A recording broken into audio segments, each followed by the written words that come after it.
5분 인문학. 사랑받지 않고 이용당하고 있다는 8가지 확실한 신호. 시작합니다. 관계에서 많은 사람들이 인식하지 못하는 안타까운 사실이 있습니다. 바로 파트너에게 끊임없이 주고도 결국 지치고 인정받지 못하는 기분을 느끼는 경우가 많다는 것입니다. 만약 이런 상황이 익숙하게 느껴진다면 여러분만 그런 것이 아닙니다. 이번 영상에서는 사랑받기보다 이용당하고 있다는 신호를 알려드리겠습니다.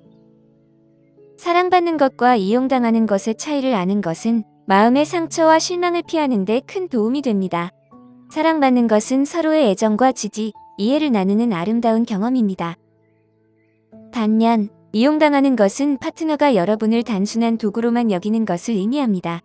그들은 여러분을 걱정하는 척할 수 있지만 실제로는 여러분이 해줄 수 있는 것에만 관심이 있는 경우가 많습니다. 안타깝게도 많은 사람들이 이런 사실을 인지하지 못하고 파트너에게 이용당하고 있는 상황을 받아들이기도 합니다. 감정에 휘둘려 이런 상황을 견디며 자신이 더 나은 대우를 받을 자격이 있다는 것을 깨닫지 못합니다. 그래서 만약 여러분의 관계에서 뭔가 이상하다고 느낀다면 이 영상을 끝까지 시청해 보시기 바랍니다. 여러분이 필요한 명확성을 찾는 데 큰 도움이 될 것입니다. 지금부터 당신이 사랑받지 않고 이용당하고 있다는 8가지 신호를 알려드리겠습니다. 첫 번째, 여러분의 파트너가 비현실적인 기대를 하고 있다. 우리 모두는 파트너에게 기본적인 기대가 있습니다. 예를 들어 가사일을 나누고 차분하게 그날의 일상에 대해 대화하는 것을 기대하죠. 이런 기대는 합리적이고 관계에 도움이 됩니다. 하지만 기대가 너무 높아지면 문제가 생깁니다. 마치 파트너가 여러분에게 마법 같은 능력을 요구하는 것처럼 느껴질 수 있습니다. 더욱 안타까운 것은 여러분이 아무리 노력해도 그 기대를 충족시키지 못한다고 느끼는 경우가 많다는 것입니다. 그렇게 되면 파트너는 여러분에게 원망을 느끼기 시작합니다. 이는 그들이 여러분에 대해 왜곡된 시각을 가지고 있음을 보여줍니다. 그들은 현실과 관계에서 자신의 역할에 대해 올바른 인식을 하지 못할 수 있습니다. 유명한 극작가 윌리엄 셰익스피어는 기대는 모든 마음의 상처의 뿌리라고 말했습니다. 이 말을 잘 새겨들어야 합니다. 여러분은 인간이지 슈퍼히어로가 아닙니다. 따라서 만약 여러분이 계속해서 파트너의 기대를 충족하지 못하고 있다고 느낀다면 그들이 여러분을 사랑하기보다 여러분을 이용하고 있다는 신호일 수 있습니다. 두 번째, 그들은 세상과 여러분이 자신에게 빚이 있다고 믿고 있다. 아무것도 없이 무언가를 기대할 수는 없습니다. 하지만 이런 생각을 가진 사람들이 다른 사람을 이용해 원하는 것을 얻는 데는 전혀 문제가 없습니다. 그들은 자신이 마땅히 받아야 할 인정이나 특권, 보상을 받지 못한다고 항상 불평합니다. 그러나 그들은 그것을 얻기 위해 노력하지 않았습니다. 이런 사람과 함께 있다면 그들은 관계가 마치 여러분이 그들과 함께 있다는 이유만으로 그들을 사랑하고 모든 필요를 충족시켜야 한다고 생각할 것입니다.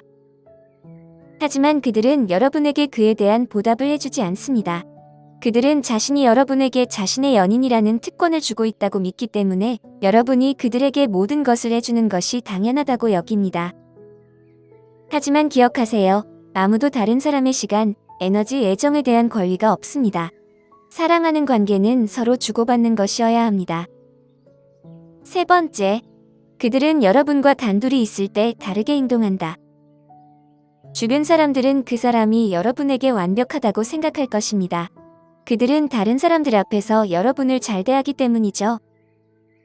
하지만 그들이 모르는 사실은 문이 닫히면 이 완벽한 파트너가 괴물처럼 변한다는 것입니다. 그들은 여러분에게 결코 만족하지 않고 무례하며 여러분을 자신보다 훨씬 하찮게 여기는 경우가 많습니다. 이런 행동은 그들이 여러분을 자신의 자존감과 대중적인 이미지를 높이기 위해 이용하고 있다는 것을 보여줍니다. 다른 사람들이 있을 때만 여러분을 소중하게 대하고 혼자 있을 때는 마치 소품처럼 대하는 것입니다. 이는 조작적이고 상처를 주는 행동이며 여러분의 파트너가 자신의 이익을 위해 여러분을 이용하고 있다는 신호입니다. 네 번째, 그들은 여러분에게 관심이 없다. 그들과의 대화가 마치 벽과 이야기하는 것처럼 느껴지나요? 예를 들어 여러분이 배고프다고 말했을 때 그들은 걱정하기는커녕 그냥 고개를 끄덕일 뿐 아무 말도 하지 않고 행동도 하지 않아 여러분을 혼자 먹게 만드는 경우가 많습니다. 만약 그들이 진정으로 여러분을 알고 싶어 하지 않거나 가끔 응 또는 아니라고만 대답한다면 그것은 분명 사랑이 아닙니다. 여러분을 사랑하는 사람은 여러분에 대해 모든 것을 알고 싶어 하고 진정으로 함께 시간을 보내는 것을 즐깁니다. 그들은 여러분이 필요할 때만 편리한 동반자로 이용하지 않을 것입니다. 또한 만약 파트너가 갑자기 여러분과 관련된 일상적인 것들에 대해 관심을 잃는다면 그것도 무관심의 신호입니다. 이제 스스로에게 이 질문을 해보세요. 나는 정말 사랑받고 있는 걸까? 아니면 그들이 나를 파트너로 생각하지만 실제로는 그렇게 여기지 않는 또 다른 사람일 뿐일까? 5번째, 여러분이 일방적인 관계에 있는 것처럼 느껴진다. 모든 관계는 고유한 특성을 가지고 있어서 주고받는 것이 항상 완벽하게 50대 50으로 이루어지지는 않습니다. 실제로는 그렇게 깔끔하게 나누어지지 않죠. 하지만 건강한 관계는 양쪽 모두가 서로에게 주고받는 것이 핵심입니다. 따라서 여러분이 모든 노력을 하고 파트너는 그저 따라오는 것처럼 느껴진다면 그것은 진정한 연애 관계가 아닙니다. 오히려 주인과 하인의 관계에 가깝습니다. 불균형과 목표에도 주의해야 합니다.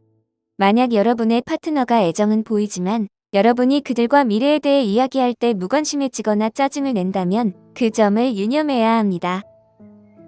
6번째, 그들과 중요한 대화를 나누는 것이 힘들다.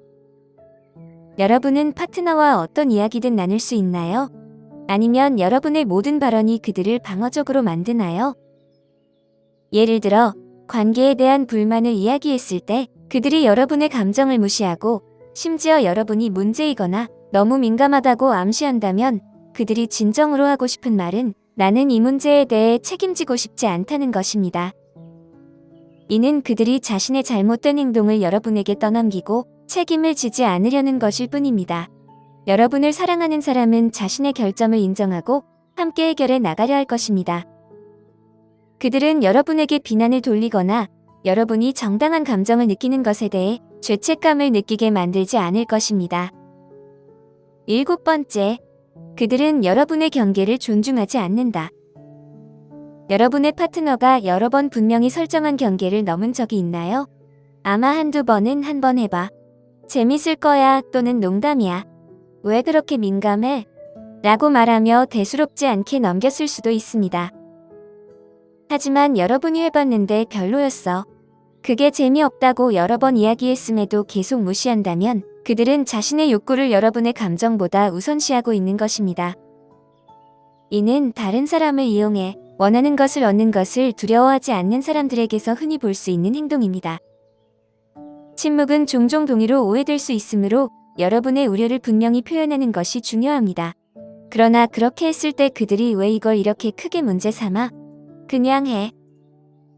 또는 너는 나를 정말 사랑하지 않는구나. 와 같은 반응을 보인다면 여러분을 사람보다 통제할 수 있는 물건처럼 대하고 있는 것입니다. 8번째, 관계가 정체된 느낌이 든다. 관계는 성장하고 변화해야 합니다. 물론 편안한 리듬을 찾는 것도 좋지만 함께하는 시간 속에는 항상 기쁨의 순간과 새로움이 있어야 합니다. 만약 여러분의 관계가 성장하지 않거나 정체된 느낌이 든다면 관계를 점검할 필요가 있을 수 있습니다. 예를 들어 몇 년 동안 관계를 했고 결혼에 대해 이야기했음에도 불구하고 여전히 파트너가 청혼하지 않는다면 진지한 대화를 나눌 시간입니다. 오늘 5분 인문학은 여기까지입니다. 영상이 마음에 드셨다면 좋아요와 구독 버튼을 눌러주세요. 항상 시청해주셔서 감사합니다.